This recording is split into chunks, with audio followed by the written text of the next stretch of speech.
রাজধানী ঢাকায় সড়ক যোগাযোগে অবকাঠামোগত খাতে ব্যাপক উন্নয়ন হলেও যানজট থেকে মুক্তি মেলেনি। যানজটের কারণে রাজধানীবাসীকে সীমাহীন দুর্ভোগ পোহাতে হচ্ছে। আর এ দুর্ভোগে প্রতিদিন প্রায় ৮২ লাখ কর্মঘণ্টা নষ্ট হচ্ছে।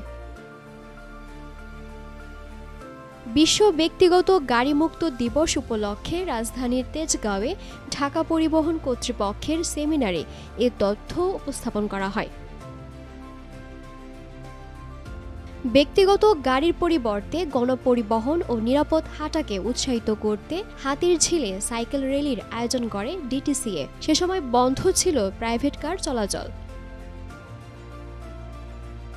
অনুষ্ঠানে প্রধান অতিথি ছিলেন সড়ক পরিবহন ও মহাসড়ক বিভাগের সিনিয়র সচিব এহসানুল হক। তিনি বলেন, ঢাকা শহরে দেখা যায় একটি শিশুর জন্য একটি ব্যক্তিগত গাড়ি ব্যবহার হচ্ছে, ফলে যানজট বাড়ছে। আর গণপরিবহনের সংখ্যা বাড়লেও শৃঙ্খলা না থাকায় সুফল পাওয়া যাচ্ছে না।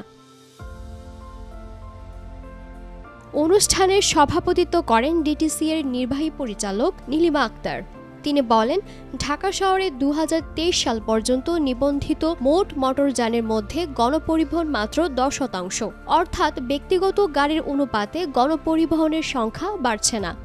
জনবান্ধব নগর যাতায়াত ব্যবস্থা গড়ে তুলতে ব্যক্তিগত গাড়ির ব্যবহার সীমিত করে বহু মাধ্যম ভিত্তিক সমন্বিত যোগাযোগ ব্যবস্থা গড়ে তোলার কোনো বিকল্প নেই। দিলুর বাতন্নি, ভোরের পাতা।